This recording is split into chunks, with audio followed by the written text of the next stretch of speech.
Este libro del Génesis, vamos a comenzar a penetrar en el mundo más maravilloso que cualquier cristiano pueda penetrar. Quiero enseñar el libro del Génesis, principalmente pienso que vamos a ver los primeros 11 capítulos en este año. Ya del capítulo 12 del Génesis en adelante ya es la historia de Abraham, del pueblo escogido, y acaba donde José es introducido a Egipto junto con toda su familia. Pero los primeros 11 capítulos del Génesis nos relatan la creación del universo y el origen de todas las cosas. Y vamos de una forma sistemática, de una forma continua, de una forma bíblica a poder estudiar este libro a la luz de la ciencia.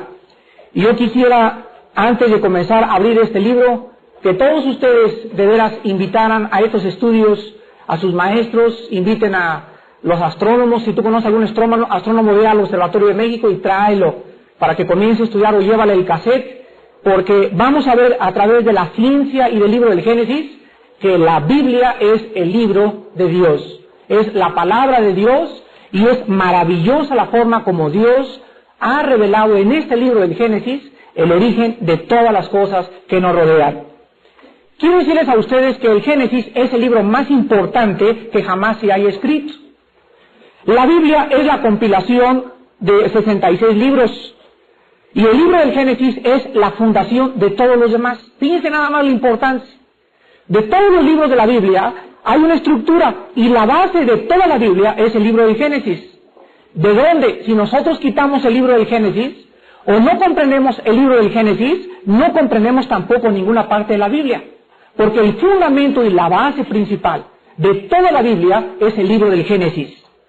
El libro del Génesis es en realidad la fundación de toda la historia verdadera, de toda la ciencia y de toda la filosofía, pero principalmente el libro del Génesis es la fundación de la revelación de Dios.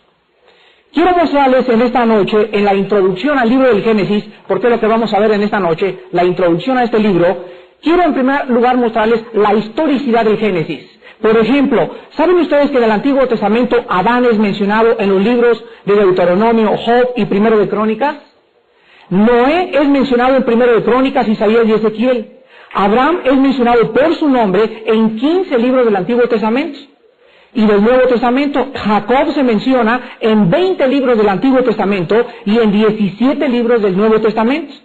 Existen por lo menos 165 pasajes en el Nuevo Testamento que mencionan el Génesis. 165 pasajes en el Nuevo Testamento que hacen alusión al libro del Génesis. Y muchos de estos se mencionan más de una vez. Existen 200 citas del Génesis en el Nuevo Testamento. 200 citas del Génesis. Cristo mencionó 6 veces personas y acontecimientos o eventos del libro del Génesis. Para que nosotros podamos comprender en esta noche que no puede ser que, pues yo nada más creo que la Biblia es los Evangelios, o creo que la Biblia está inspirada por Dios, Lucas o Romanos. No. La Biblia nos muestra que si nosotros quitamos Génesis, no puedes creer en ningún otro libro de la Biblia. Si nosotros quitamos el libro del Génesis, no es posible que tú puedas creer en ningún otro libro, porque el Génesis es la base y el fundamento de todas las demás libros que forman la palabra de Dios. Entonces, esta historicidad absoluta, este compendio, esta armonía de toda la Biblia en relación con el libro del Génesis, nos muestra que el Génesis es central en el origen de todas las cosas. Ahora bien, fíjense ustedes que si Adán es una alegoría, también lo es el segundo Adán, Cristo. Hay personas que me han dicho, bueno, es que usted no puede tomar literalmente el libro del Génesis. Eso de que había un árbol y había una fruta, pues si no lo toma literalmente, entonces no sé cómo lo puedes tomar, pero tú no puedes espiritualizar los pasajes que la Biblia no nos permite espiritualizar. Y cuando vemos en el Génesis la historia de Adán y la caída es tan literal como Dios lo está poniendo. Cuando Dios inspiró la Biblia, quería que nosotros entendiéramos su palabra. Y Él nos deja en su palabra la real interpretación que nosotros debemos de dar. Si el hombre no cayó en pecado, y en su estado de inocencia el hombre no pecó, tampoco hay necesidad de un Salvador. Fíjense, si no hay un pecado, entonces no hay necesidad de Cristo. Cristo es una ilusión, Cristo es absolutamente algo que no existe en el mundo religioso, y nosotros venimos a ser falsos testigos de Dios.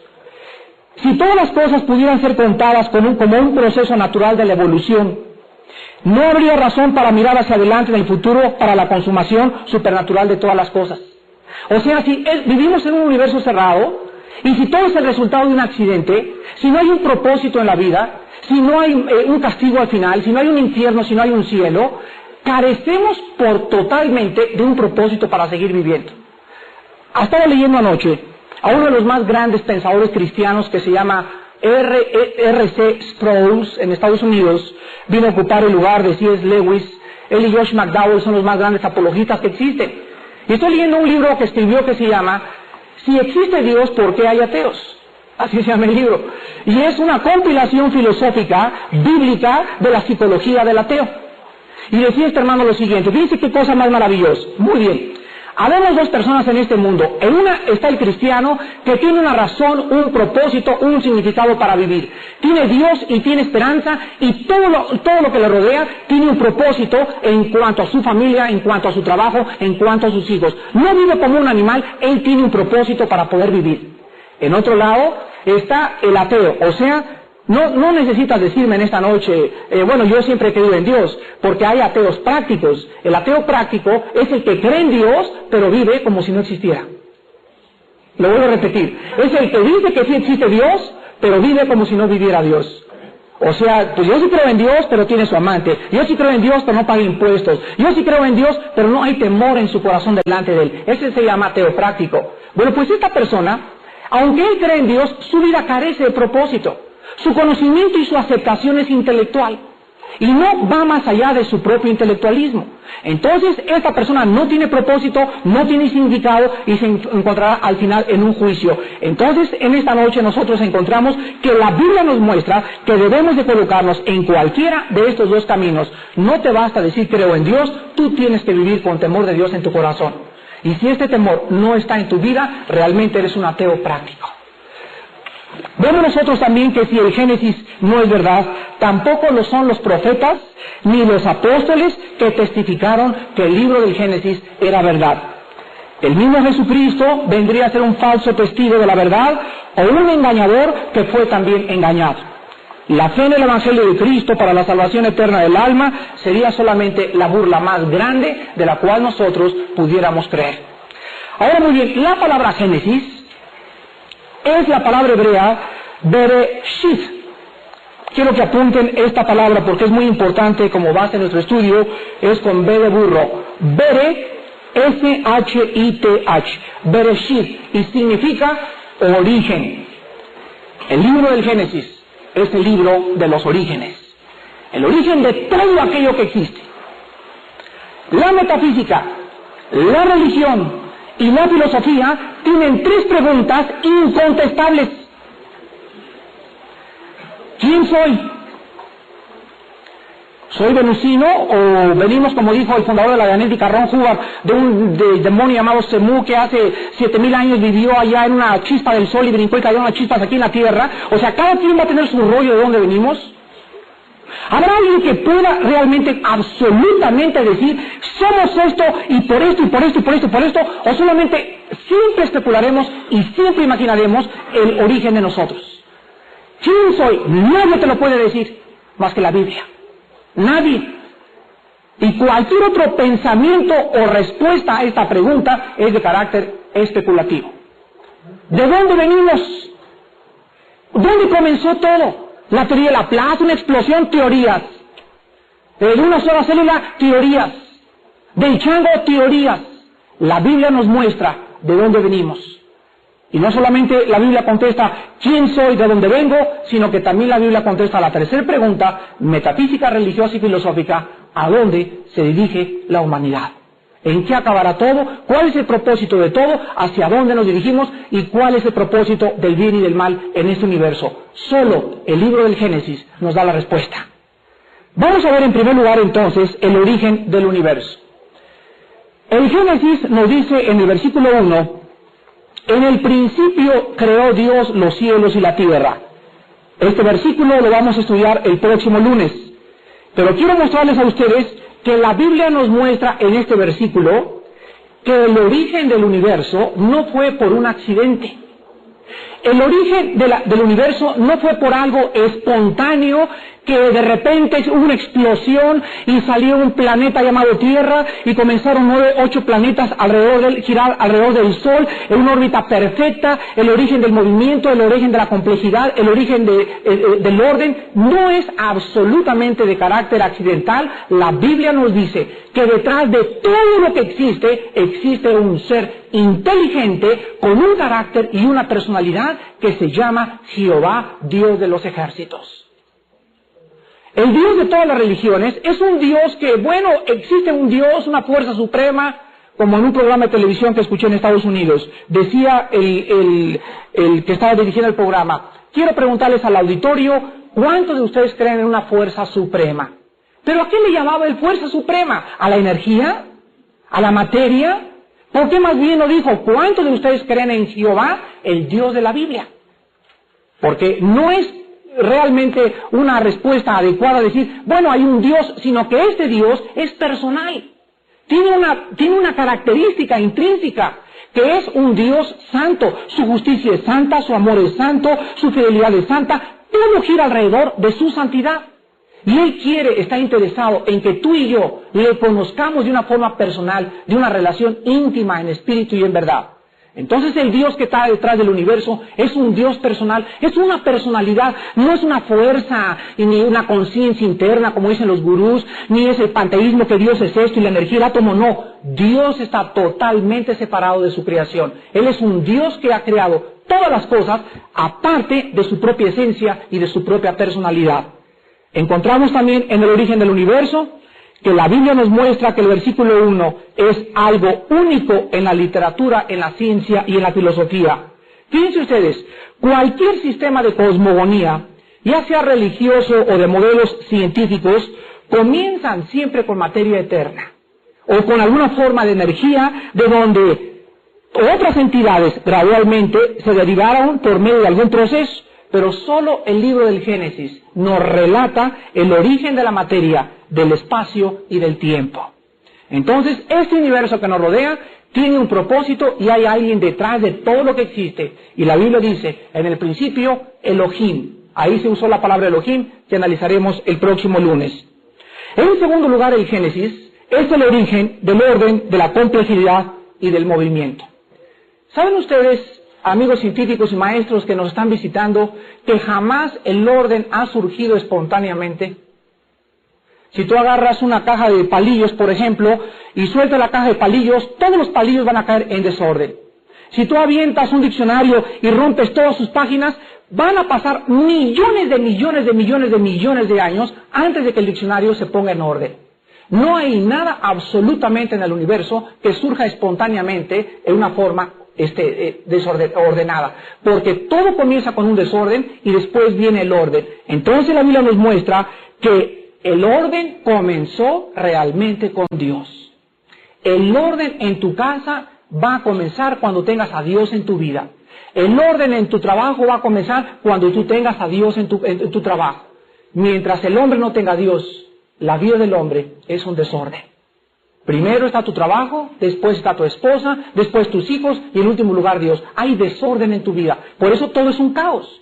Y si no hay un orden en nuestra vida, en mi mente no hay orden, en mi corazón no hay paz, si no estamos en armonía con el universo que nos rodea, jamás podremos tener la paz que sobrepasa el entendimiento. Porque Dios, dice en Corintios, es un Dios de orden. En segundo lugar, la complejidad del universo. ¿Sabían ustedes que cuando analizamos en un microscopio un copo de nieve, en el microscopio encontramos en el copo de nieve millones de formas diferentes? Ya vamos tan lejos, nuestras huellas digitales de millones de seres humanos son diferentes. Ya no vamos tan lejos, nuestras propias caras. Miren aquí, todos somos diferentes. Todos somos diferentes. La complejidad y la diversidad que existe en este universo es absolutamente fuera de nuestro alcance intelectual. Ve el mundo zoológico y hay pulgas, mamá de pulgas, abuela de pulgas, garrapatas, moscos como 10 especies, perros como 15 especies, y mientras más penetramos en el mundo microscópico, más encontramos organismos vivientes, mientras más entramos al macrocosmos, más encontramos la complejidad que existe en la creación de Dios. Es absolutamente, como dice David, nos llenamos de un temor santo, decir, Padre, qué grandes y maravillosas son tus obras, jamás podría yo comprenderlas ni penetrar en todas ellas. El Dios de la Biblia es el Dios de la complejidad y el Dios del orden. Y en tercer lugar tenemos también el origen del movimiento. Señores maestros de escuela, hay algo que ustedes jamás podrán contestar, ni ustedes señores científicos que nos acompañan o que están oyendo el cassette, jamás nadie podrá determinar cómo se originó el movimiento. Ustedes saben que físicamente hay leyes, por ejemplo, la ley física, que nos dice que a toda velocidad es proporcional a la fuerza que se le aplica a la materia. Por ejemplo, agarro una canica y yo le hago esto a la canica. Le aplico una fuerza, supongamos, de 3 kilos, la canica sale disparada, pero se le tiene que acabar la cuerda a la canica. ¿De acuerdo? O sea, no hay nada que pueda estar vuelta y vuelta y vuelta, porque tiene que haber algo que lo esté empujando. ¿Quién está empujando el universo? ¿Quién está empujando a los átomos? ¿Quién está empujando a los protones? ¿Cuál es el origen del movimiento? Es inexplicable científicamente. Pues la Biblia nos muestra, vean Hebreos capítulo 1, científicamente nadie puede decir, es que es imposible físicamente que algo esté gire y gire y gire y gire y gire sin que nadie lo empuje. Pues así es el universo. ¿Quién está empujando a la Tierra? ¿Quién? ¿Chita? ¿Quién está detrás de la coherencia, de la cohesión que existe en las moléculas? ¿Quién está detrás de eso? Dice en Hebreos capítulo 1, hablando de Cristo en el versículo 3, el cual, siendo el resplandor de su gloria y la imagen misma de su sustancia, fíjense, y quien sustenta. O sea, esta palabra en el original griego significa el quien controla y el que gobierna todas las cosas con la palabra de su poder. La Biblia nos contesta que todo absolutamente, los protones, los electrones, los átomos y la fuerza de los grandes moles gigantescas, comparen ustedes, la Tierra cabe 1,5 millones de veces en el Sol.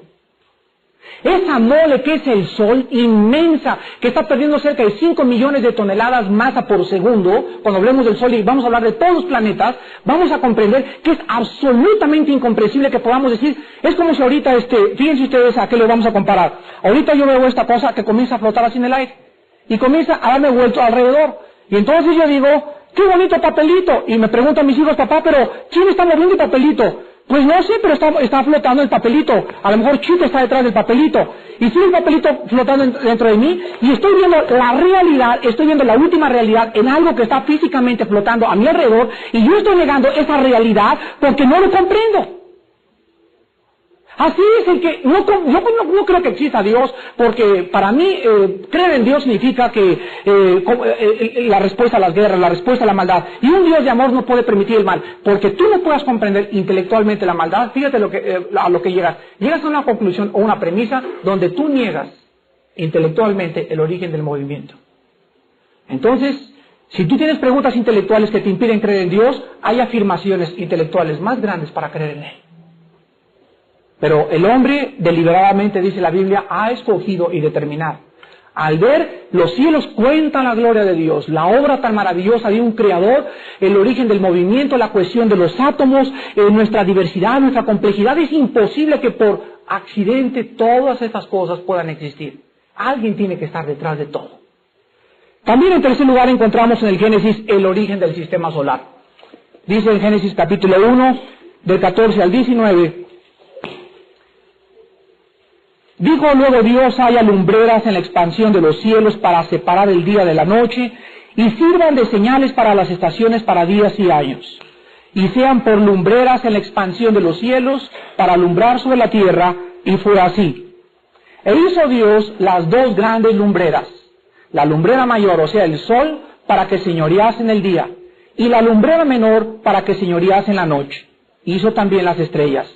Y las puso Dios en la expansión de los cielos para alumbrar sobre la tierra, y para señorear en el día y en la noche, y para separar la luz de las tinieblas. Y vio Dios que era bueno, y fue la tarde y la mañana, el día cuarto. Encontramos nosotros que el planeta Tierra se encuentra en un sistema que se le llama astronómicamente la Vía Láctea.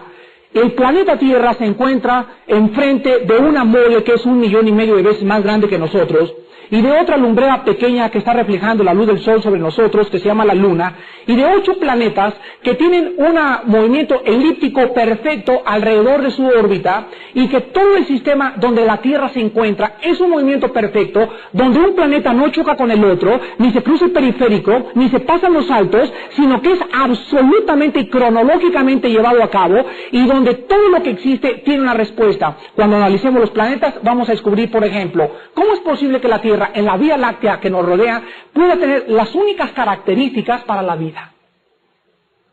La distancia del planeta Tierra del Sol es de 96 millones aproximadamente de kilómetros y es perfecta. Esta distancia de la Tierra hacia el Sol es tan perfecta que si la Tierra estuviera 100 metros más cerca del Sol o 100 metros más lejos del Sol, o se helarían los polos o nos consumiría el calor. La inclinación del planeta Tierra sobre su eje es de 23 grados y medio, y si la Tierra estuviera inclinada medio grado más a la izquierda o a la derecha, no podría ser posible la vida. La atmósfera que rodea la Tierra, que impide que los rayos ultravioletas del Sol penetren directamente sobre nuestro planeta y nos quemen, y que está controlado por la capa de ozono y la combinación de nitrógeno y oxígeno y de otros gases en un 1% que rodean el planeta Tierra, es inigualable en ningún otro planeta. No hay ninguna atmósfera, ni de Marte, ni de Venus, ni de Júpiter, ni de Saturno, ninguna atmósfera que tenga las condiciones para la vida que tiene la Tierra. Todo esto no puede ser la obra de la casualidad, más que de un Dios tan grande y tan poderoso que nos muestra en el orden, la complejidad y todo lo que nos rodea, que todo tiene una razón de existir. Es increíble que si no hubiera sol no hubiera vida, si no hubiera agua no hubiera vida, si no hubiera fotosíntesis en las plantas no podríamos respirar oxígeno. Todo está absolutamente amalgamado dentro de un plan y un propósito eterno profundo en el Dios de la Biblia. La mamá hace que nazca un niño y la mamá tiene pechos para alimentar al niño. También los pechos se los dio Chita. Comemos y venimos a este planeta y resulta por otra casualidad que hay manzanas, que hay naranjas y que todas las verduras y las plantas y los vegetales fueron diseñados para el cuerpo, para que nos vigilamos.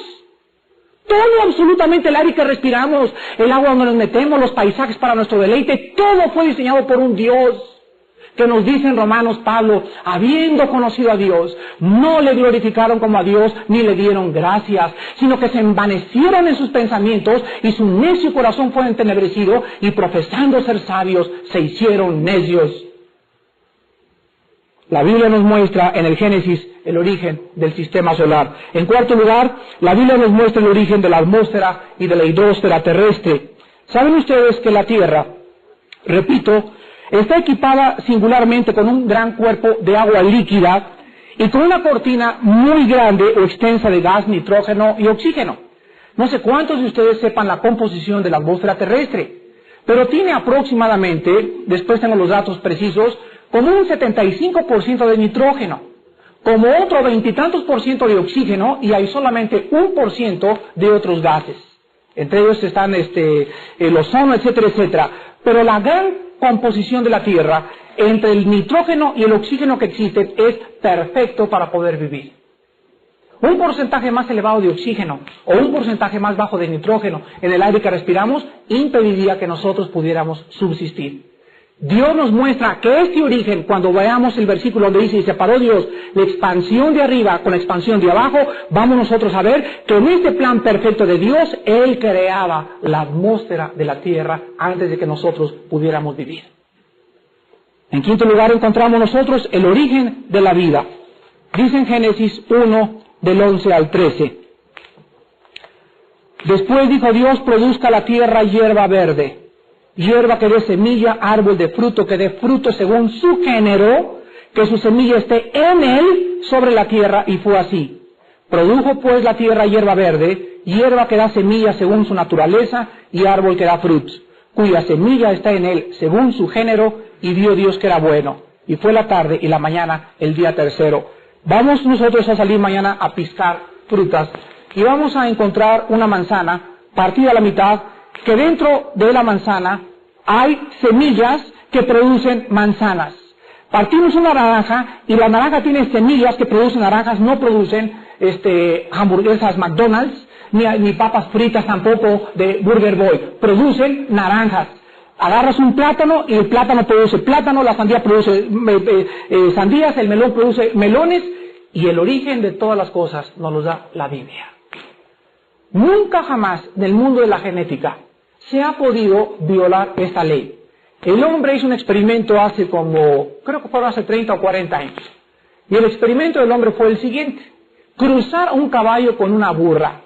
¿Y saben ustedes lo que produjo la burra? Una mula. ¿Y saben qué? Dijeron los científicos, ya ven que sí se puede alterar la genética, pero sin embargo el hombre pagó el precio por haber alterado la genética, porque la burra nació estéril.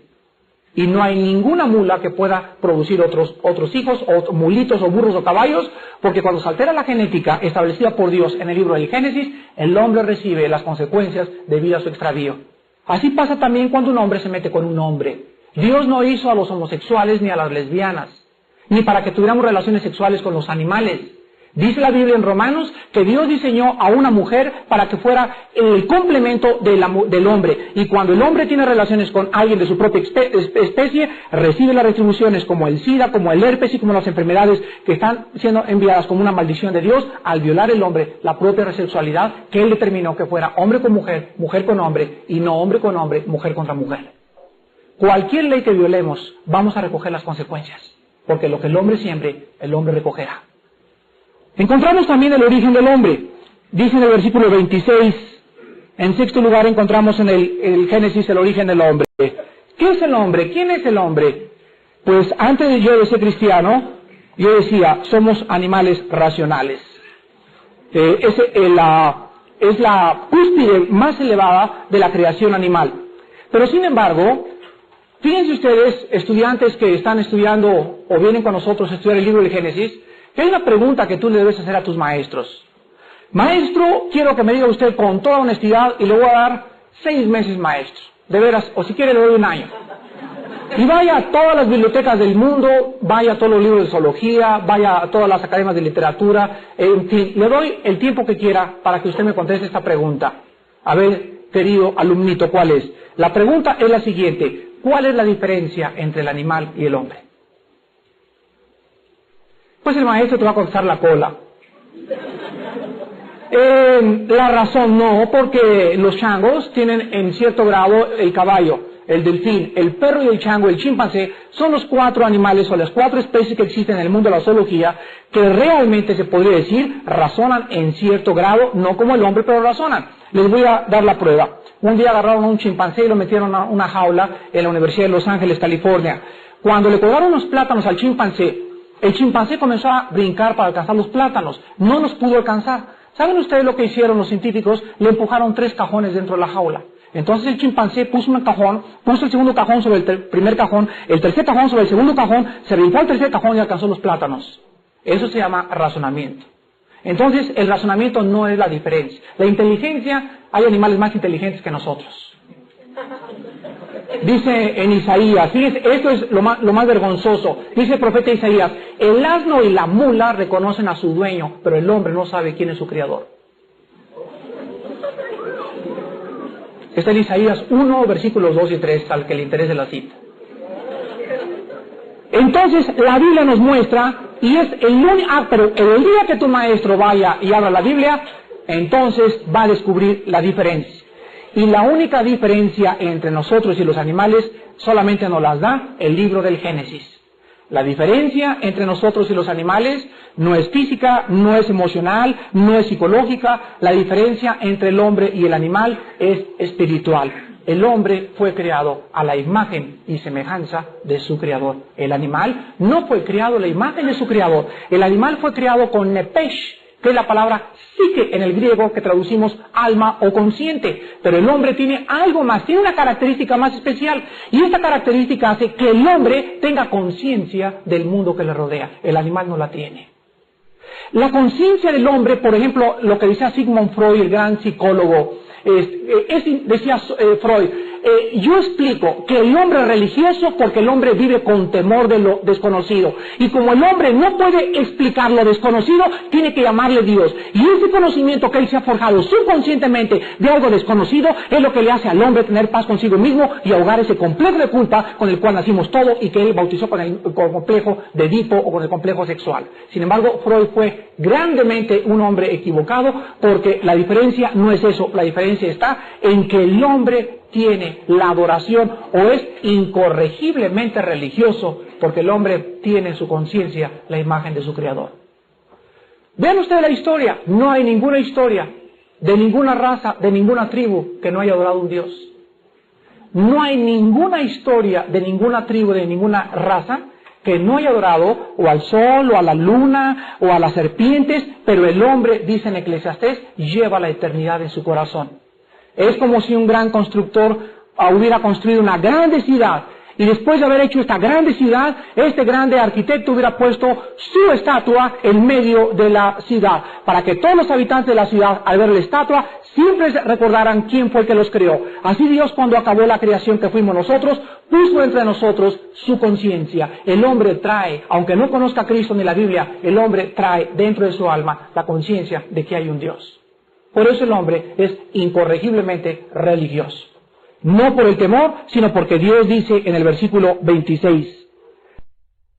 Entonces dijo Dios, hagamos al hombre a nuestra imagen, conforme a nuestra semejanza, y señoree en los peces del mar, en las aves de los cielos, en las bestias en toda la tierra, en todo animal que se arrastra sobre la tierra. Y creó Dios al hombre a su imagen, a imagen de Dios lo creó, varón y hembra los creó. Quiero que vean que Dios pone este orden. Primero es Él, inmediatamente después de Él es el hombre, y abajo del hombre la creación animal. Desde el principio Dios establece la prioridad y el orden. Él es el orden, le sigue el hombre y en tercer lugar el animal. El animal no es puesto en el nivel del hombre, el animal es puesto abajo del hombre, porque el hombre lleva en su alma el espíritu de aquel que lo creó. ¿Qué es la imagen y la semejanza? Muy bien, la imagen y la semejanza de Dios no se refieren a atributos físicos. La imagen y semejanza de Dios en nosotros se refiere a atributos morales y espirituales, al conocimiento de lo eterno, al discernimiento de lo que nos rodea y a la conciencia del universo que tenemos. Entonces el hombre es un ser muy especial, muy diferente del chita, muy diferente de los hipopótamos, muy diferente del más alto y evolucionado especie zoológica. El hombre lleva en sí mismo la especie, la imagen y la forma de aquel que lo creó. Vemos nosotros en séptimo lugar el origen del matrimonio. ¿Quién inventó el matrimonio? ¿Los romanos? ¿Los griegos? ¿Por qué en todas las tribus más salvajes que existen, en todas las culturas, por más analfabetas y ignorantes que pueda haber, siempre hay esa ceremonia donde un hombre se le propone a otra y los dos, enfrente de todos, unen sus vidas delante de un gobierno? Bueno, la Biblia nos dice en Génesis capítulo 2, del 18 al 23, que Dios vio, después de crear al ser humano, que el hombre necesitaba una pareja. Desde la perspectiva bíblica, nosotros podemos deducir lo siguiente. Cuando Dios pone y crea al ser humano, al ser masculino, al varón o al macho mexicano, vemos que el ser humano, dentro de la perspectiva bíblica, es un ser absolutamente incompleto sin una mujer.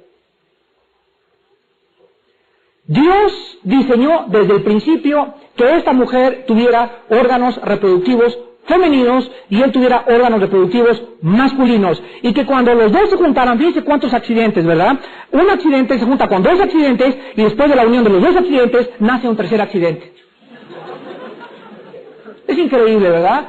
Es absurdo, es irracional que podamos nosotros de veras decir que somos un accidente, que venimos del chango, que la evolución es el origen y la explicación de todas las cosas. Vean ustedes cómo ese hombre es creado de tal manera para que se complemente con la mujer y la mujer reciba a ese hombre, y de los dos, en la mujer también por accidente, se le diseña una especie, un órgano especial que se llama ginecológicamente la matriz, con su útero, con sus ovarios, con su cuello, con su etcétera, etcétera, y todo el organismo que tiene aquí dentro la mujer fue también por un accidente realmente diseñado para que ahí un esperma fecundara y viniera la ovulación y creciera. En este esperma microscópico trajera yo el color de ojos de mi abuela, el carácter de mi padre, la estatura de mi abuelo y todo absolutamente en ese gen microscópico que aún todavía los ginecólogos no pueden explicar. Es increíble la creación del ser humano.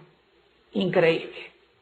Cuando yo veo un parto, y me encanta ver los partos, me dicen los hermanos cristianos doctores, te invito a un parto, hermano, encantado. Cada vez que veo cómo sale ese niño, digo, Dios mío, es increíble, ¿verdad? Que esa criatura ha estado 9 meses en esa matriz, alimentada por un cordón, que también por accidente se formó ese cordón, y le manda las sustancias, y sale y se incorpora a la nueva vida, y tú lo comparas con el nuevo nacimiento. Es increíble las analogías que existen ginecológicamente y espiritualmente.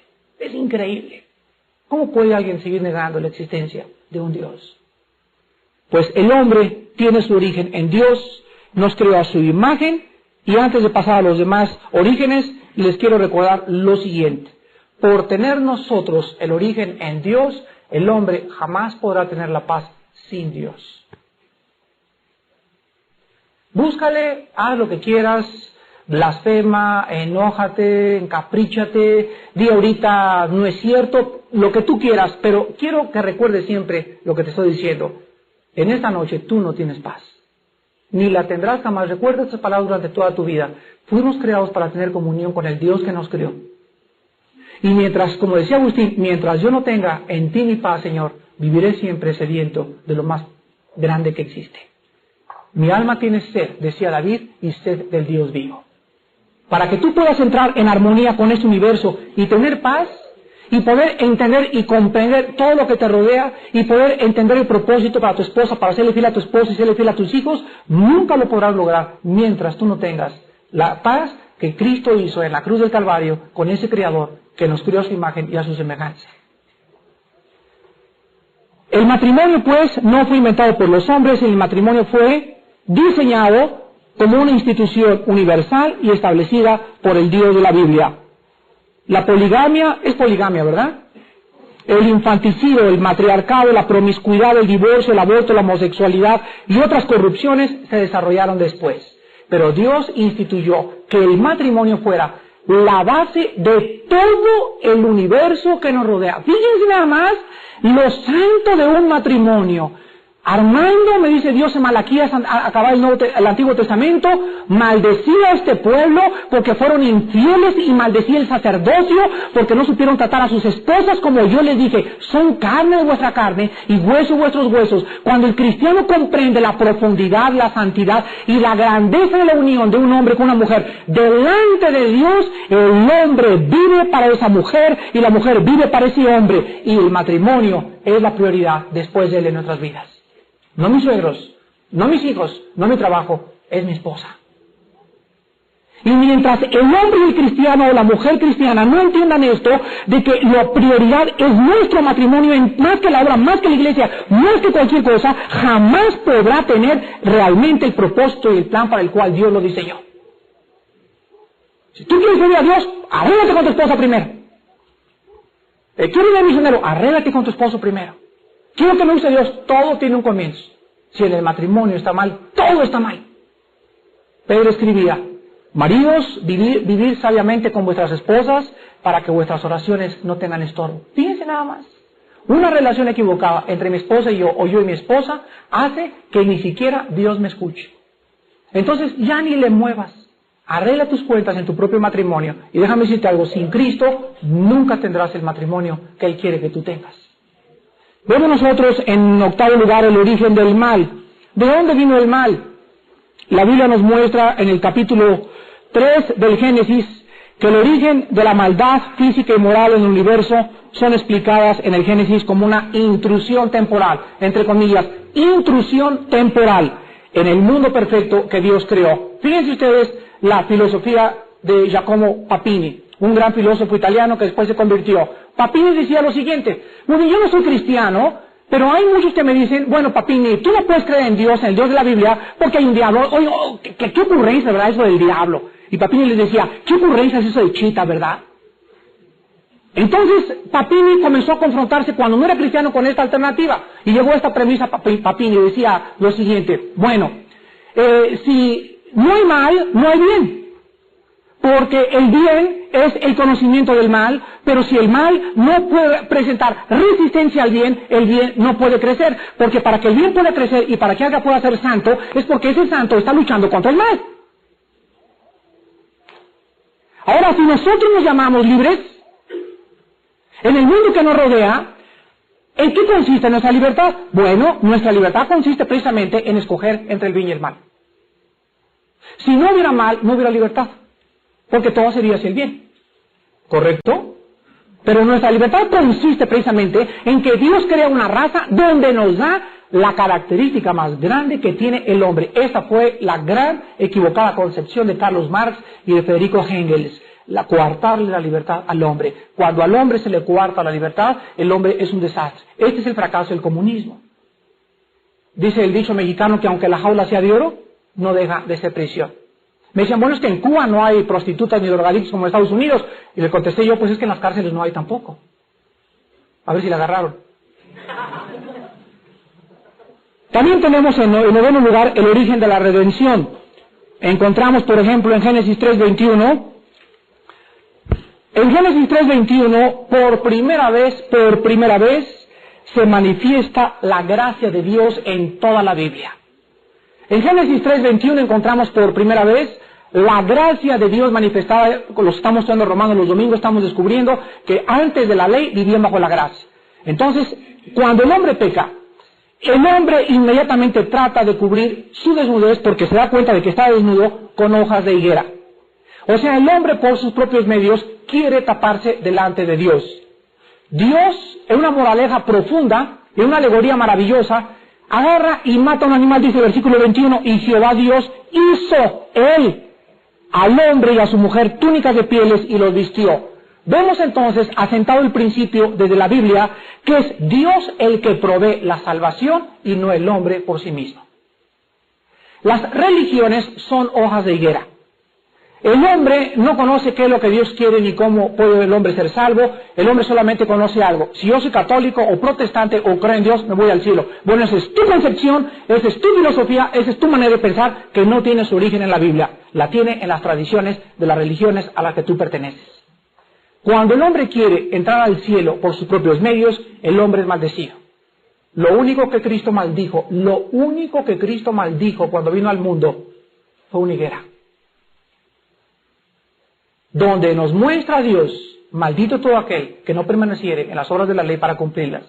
Entonces no vas a tú determinar cómo vas a entrar al cielo. Bueno, es que yo pienso que voy a encontrar la verdad en mí mismo. Yo pienso que si perteneciendo a los gurús voy a entrar al cielo. No es lo que tú pienses, es que Dios en su palabra nos dice que Él provee la salvación a través de la sangre.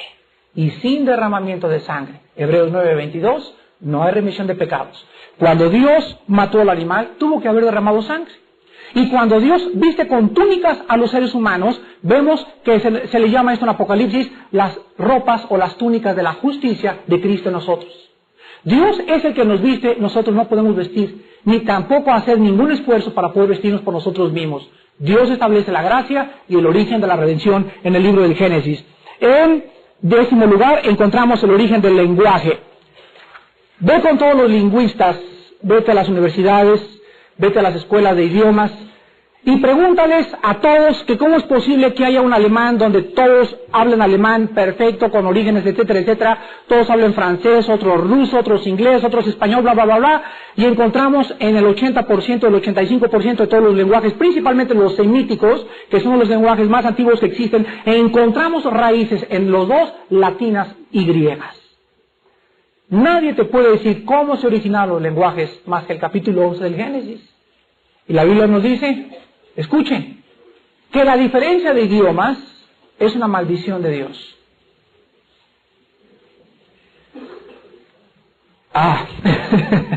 Es más profundo de lo que nosotros pensamos. Vamos a ponernos el tanque de oxígeno y vamos a bajar 25 metros más. Escuchen lo que les acabo de decir. El origen de los idiomas o la diversidad de idiomas que existen en el mundo es una bendición para nosotros, porque ¿qué pasaría si habláramos todos el mismo lenguaje todavía? Ya nos hubiéramos acabado.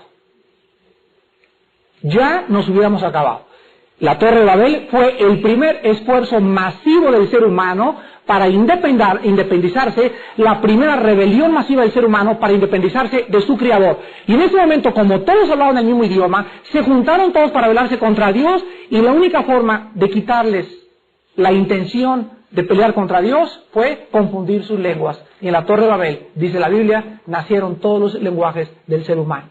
Entonces, al ratito, oye, hey, bring me that shovel, please, to make a dig here in this hole.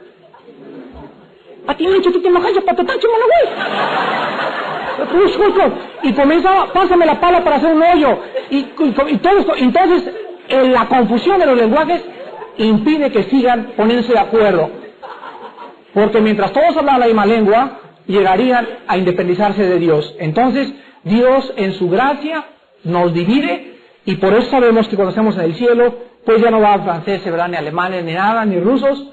Va a haber, estoy seguro que el idioma celestial es el castellano.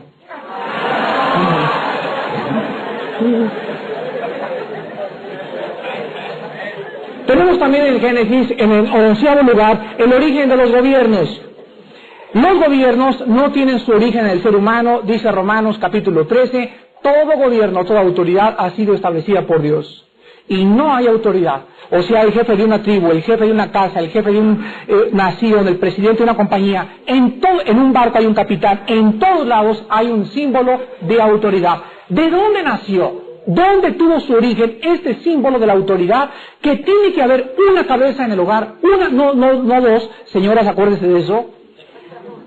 Una cabeza nada más en el hogar, una cabeza en la compañía, una cabeza en aquí, una cabeza allá. ¿De dónde nació esto? De la Biblia. Dice, por ejemplo, en Génesis capítulo 9, versículo 6, ya que el diluvio acaba, en el diluvio nos va a hacer un banquetazo tremendo. Dice después del diluvio, Dios, en el versículo 6, Génesis 9, 6, el que derramare sangre de hombre, por el hombre su sangre será derramada, porque a imagen de Dios es hecho el hombre. Aquí vemos que Dios le entrega al hombre la prerrogativa de poder vengarse por sí mismo. O sea, Dios ve a todos los seres humanos allá abajo y se están peleando, etcétera, etcétera. Entonces Dios, la espada de la justicia divina, Dios la entrega a los seres humanos y les dice al gobierno, y entre ustedes se puedan llegar a un acuerdo y ustedes decidan castigar al que merece castigar. Sabemos nosotros que esta prerrogativa ha sido abusada y que ha habido Hitler, ya ha habido Mussolini, pero sin embargo la prerrogativa del gobierno fue y tiene su origen en el libro del Génesis. Encontramos en 12º lugar el origen de la cultura. Fíjense ustedes, la cultura no tuvo su origen en Leonardo da Vinci ni Miguel Ángel. La cultura la encontramos nosotros en el capítulo 4 del Génesis, del 16 al 22. Y aquí encontramos el comienzo de la urbanización, señores arquitectos. La primera ciudad la construyó Caín. Encontramos el origen de la metalurgia, de la música, de la agricultura, la educación, la navegación, los textiles y la cerámica, en el capítulo 4 del Génesis, versículos del 16 al 22. Ahí encontramos el origen de la cultura, en el libro del Génesis. Encontramos en 13º lugar el origen de las naciones.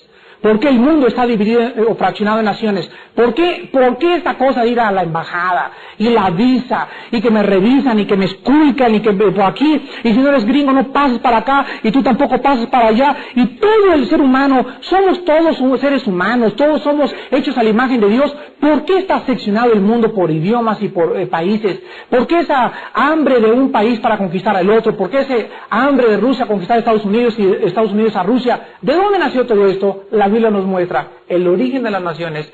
Tiene su origen en Génesis capítulo 10. En los 3 hijos de Noé. Todas las naciones y todas las razas vienen de los 3 hijos de Noé. Cuando lleguemos al capítulo 10 me extenderé más profundamente en esto. En 14º lugar tenemos el origen de las religiones en el Génesis. ¿Quién inventó las religiones?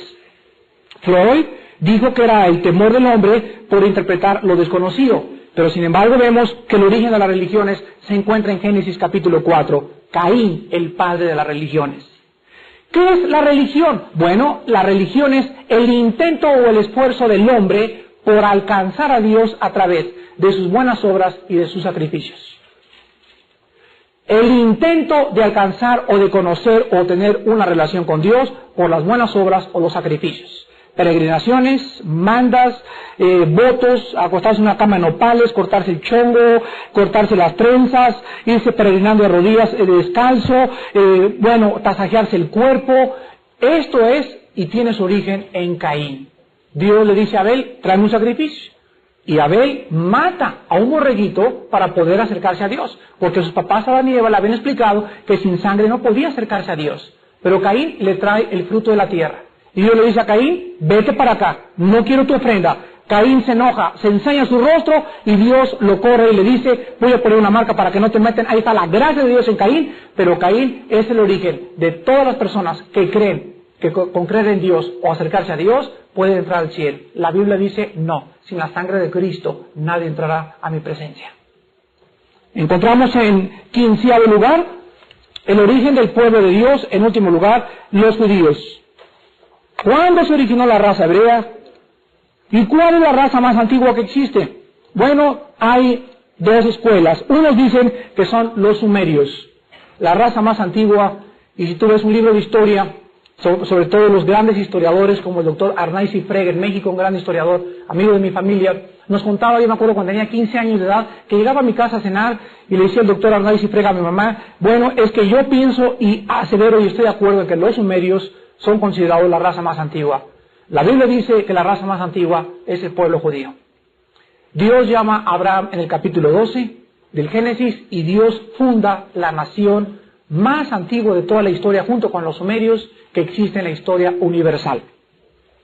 Hermanos en Cristo, rápidamente regresamos a Génesis 1:1 que vamos a examinar el próximo lunes, pero quiero acabar diciéndoles lo que significa el versículo 1, antes de analizarlo palabra por palabra, y vamos a analizarlo en su original hebreo. En primer lugar, el versículo 1 del Génesis refuta el ateísmo porque el universo fue creado por Dios. El versículo 1 refuta el panteísmo porque Dios es trascendente en lo que Él ha creado. Dios no es esto ni es esto, Dios está separado de su creación. En tercer lugar, el versículo 1 refuta el politeísmo porque un solo Dios creó todas las cosas. En cuarto lugar, el versículo 1 refuta el materialismo, porque la materia tuvo un principio. La materia no es Dios, ni nunca la materia producirá el pensamiento, ni el amor, ni los sentimientos más profundos. Jamás la materia, ni en un experimento científico, ha demostrado estos atributos y características intrascendentes en Dios, en el Dios de la Biblia. En quinto lugar, el versículo 1 refuta el dualismo, porque Dios estaba solo cuando creó todo. Claro que en conjunto con las tres personas de la Trinidad. En sexto lugar, refuta el humanismo. No confundan el humanitarismo. El humanismo es la filosofía que ensalza al hombre como el origen y el principio y la consumación de todo. El hombre es el Dios. La Biblia dice, el hombre tuvo un creador. Entonces no está en nosotros la verdad, ni tampoco la explicación, ni tampoco la felicidad. Está más allá de nosotros. La Biblia refuta el materialismo con el versículo 1. Y en último lugar, la Biblia refuta el evolucionismo, porque Dios creó todas las cosas y no las cosas tienen un proceso evolutivo. Tuvieron un principio y se dirigen todas las cosas a aquel final, a la consumación que Dios ha diseñado en su palabra que en esta noche estamos estudiando. En esta noche que hemos presentado los orígenes, vamos a comenzar el próximo lunes a ver versículo por versículo y quiero que ustedes, con un temor profundo